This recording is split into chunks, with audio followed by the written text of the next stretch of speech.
Hi, you hungry? You want to eat? You hungry?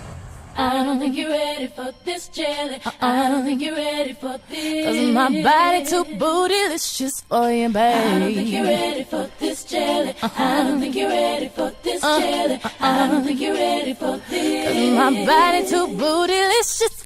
Welcome back to Two Tastes. It's been a while. We finally have a flip cam back and we are ready to go.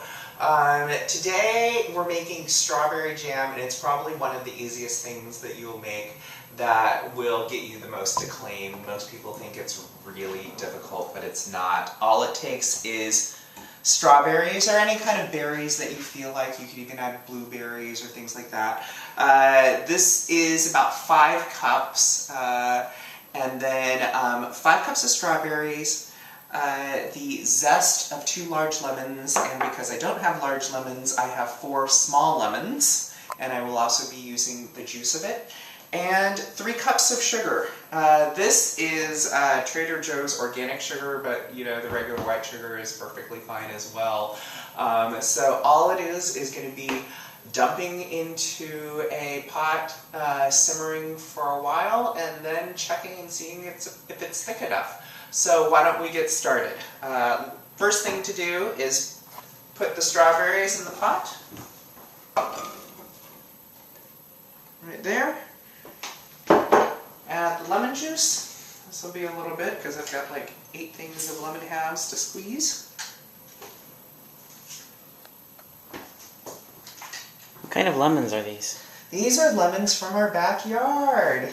There are Meyer lemons, and luckily we're blessed to have a great Meyer lemon tree in our backyard that is quite prolific, and I've been harvesting about like 15 to 20 per batch. So that's a good way. Sadly, while strawberries may not be in season, Meyer lemons are. So at least there's one part of this recipe that's seasonal. I'm going to be sending a batch of the strawberry jam to the ladies at Getting Saucy with Rebecca Scott, and hopefully they will be making jelly donuts, because we will be doing 2 segments, both using the I Don't Think You're Ready for This Jelly by Destiny's Child as our little theme song for our episodes. So I'm down to my last lemon half right here.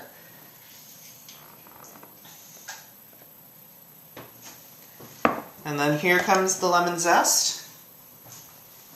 Just right in. And then the 3 cups of sugar. So pretty easy, and it's a lot of sugar. You know how they say you can't, make an omelet without breaking eggs? You can't make jam without dealing with a lot of sugar. That's just, for those of you who think you're going to make a low sugar, happy non-diabetic version of this jam, it's not possible. Look at the amount of sugar. I have to apologize. I won't be eating much of this, but, it turns into something wonderful and tasty, and especially if you eat it in moderation. So you just bring all of that to simmer. All of this is going to mix up, and then what you do is you check it and see how thick it is after a while. Let me show you the best way to check it. I have here a plate in the freezer. You put, when you think the jam is somewhat ready, you put a drop on the plate. You put your finger through it. If the drop doesn't look too runny and it kind of holds the little streak that your finger makes, then your jam is good to go. But I highly recommend, this is a great way to test your jam to see if it's going to set up, and because jam solidifies as it cools, so it's good to do it when it's a little runnier, and then put a drop on the plate to make sure that it's the consistency you want it when it cools down. Great! We'll be back to show you that demonstration when it all simmers down. So it's been about 35 to 40 minutes. I wasn't keeping track, as I never do. But you should check it. You should definitely stir constantly, because as you can see from the from our messy pan, it boiled over, and that's never good, but you know, nothing's horrible. So it looks pretty liquid right now. It's definitely congealed, but how would this turn into a jam, and how would you know that it turns into a jam? That's what the frozen plate is for. So let's get the plate out of the freezer.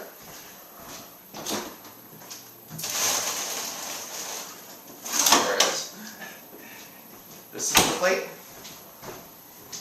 And then what you do is you pour a drop onto the plate, let it sit for a little bit so it cools down, so it would be as if it was cool, because this thing congeals as it cools and gets thicker as it cools.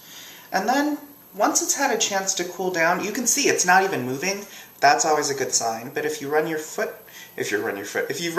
through it and the line that your finger makes still stays, then it's the consistency you want.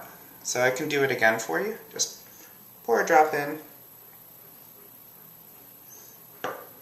Let it cool for a little bit.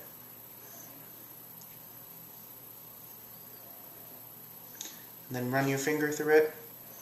If the line kind of stays in place, then the jam is at the consistency it's at. So that's all there is. The only real trick to it is remember to put the plate in the freezer so it's nice and frosty by the time you're done. And let it just simmer away, and make sure you check it about like every 5 minutes so it isn't boiling over and destroying your pan. Other than that, this is strawberry jam. We're going to send a jar over to the ladies at Getting Saucy. Hopefully you'll make some jelly donuts for us. But this is what it looks like. So hopefully you all will make it at home. Thanks a lot. This is for the ladies at Getting Saucy. This is in my handy dandy jar. Pouring it in. And this thing is actually a canning funnel. You can see the wide head on it, and this is going to the East Coast. One thing I will say is I don't make sterilized jam, I make freezer jam, so before I send this off to the East Coast, this batch of jam is going to go into my freezer so it stays nice and fresh. And basically, if you put jam in the freezer, you know, and if you don't have the capacity to can the way I don't have the capacity to can, it's perfectly fine. Freezer jam tastes perfectly great. It stays fresh and stays perfectly lovely. So if you're worried about sterilizing jars, that's okay. Put it in something like this. Let it cool to room temperature before you put it in the freezer, and stick it in the freezer. It'll be fine. You won't have to worry about like bacteria. Thanks. Say, don't you hear the sound?